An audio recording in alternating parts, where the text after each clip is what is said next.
Assalamualaikum dear doctors. In this video I am sharing features to distinguish an undescended from a retractile testis. First trait. Is the testis visible in the scrotum occasionally? In case of undescended testis, no. But in retractile testis, yes. Next. Is the testis palpable? In case of undescended testis, not always.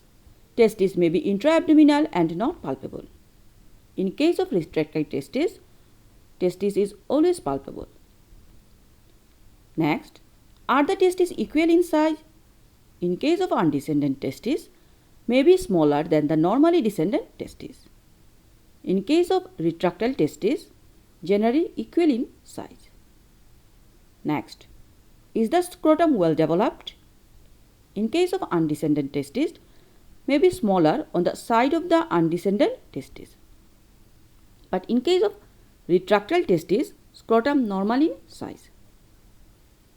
And the last one, can the testis be brought into the scrotum? In case of undescended testis, may reach the root of the scrotum but does not stay in the scrotum. But in case of retractile testis, can be brought comfortably into the scrotum and stay there for at least a few seconds after being drawn down. I am again repeating the table. Comparing undescended testis and retractile testis. First question. Is the testis visible on the scrotum occasionally? In case of undescended testis, no. But in case of retractile testis, yes. Is the testis palpable? In case of undescended testis, not always. Testis may be intra-abdominal and not palpable. In case of retractile testis, yes, always palpable. And the third question, are the testes equal in size? In case of undescended testis, may be smaller than the normally descended testis.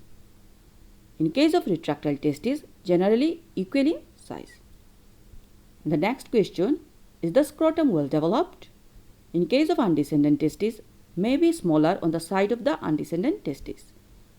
In case of retractile testis, scrotum normal in size. And the last question, can the testis be brought into the scrotum? In case of undescended testis, may reach the root of the scrotum but does not stay in the scrotum. In case of retractile testis, can be brought comfortably into the scrotum and stays there for at least a few seconds after being drawn down. This is all about today's video. Please do subscribe and share my channel, everyone. Thank you.